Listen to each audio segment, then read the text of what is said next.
As we continue our F2P starter set series, we engage Rot, Heretic, and Goblin Stage 4. In this series we aim to help people to easily form teams that can clear a wide variety of content. Later on, as we increase in levels and stars, we will slowly include epics and Legos, since it's expected to us to get a few of them by this time already. Here we are level 50 but only 2-star, not 3. We want to delay farming activities, such as farming for leveling crystals, as much as we can. Another caveat, in some of these encounters, we put timings in some heroes' ultimate. If you have those heroes' ULT scrolled enough to reduce their cooldown, try to have them perform at least once in a boss ULT cycle.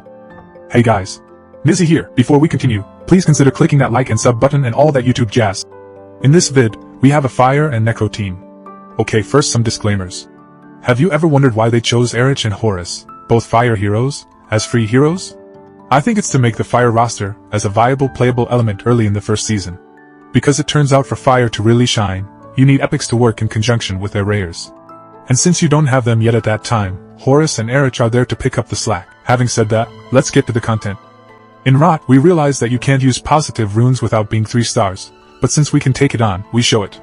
Also, since we get it for free, it's okay to use an epic, Horus in this instance. As mentioned, Horus is here so he tanks and takes care of himself. Zadie is here to apply ACC debuffs and minimize the frequency of the debuffs applied to our team. Megan is here as a main healer and ULT booster. Sigrid debuffs the boss ULT. Netta is here mainly for her ATK buff Captain Aura. No timings. Note, all our heroes are using resist chests. We just can't handle the sheer number of debuffs otherwise. In Heretic, we use almost the same team.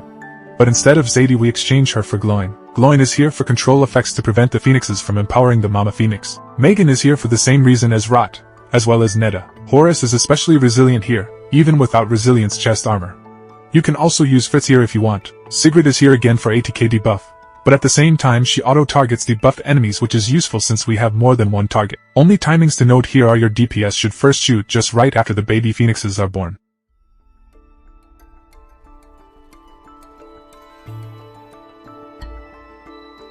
In Goblin Run, as mentioned, we use Erich because unlike the other elements, it's really hard to consistently get the top prize in stage 4 if you only use rares.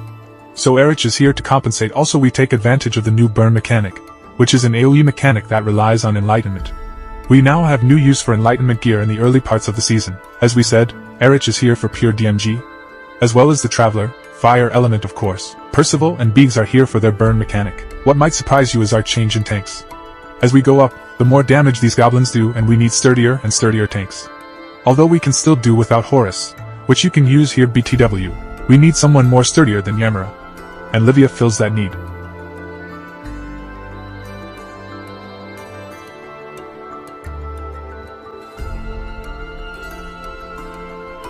As a bonus, we also show our team taking on Vortex. It's good to start early and get those worm arrows. Believe it or not, we easily reach the first damage milestone, and even get a decent amount of damage past that. We almost even clocked 400k with NO artifact. Horus tanks. Netta is here to proc Erich's wild passive, and because she is a decent single target DPS. We choose her over other wild heroes because she has the potential to proc the wild mechanic the most number of times. Erich is here for firepower. Hexandra for healing. Sigrid for ATK debuff, which in combination with Hexandra's healing adds a lot of longevity to the team. We hope this helps you in your journey this season. But first, please check out my other vids of the same elemental affinity combo doing higher content.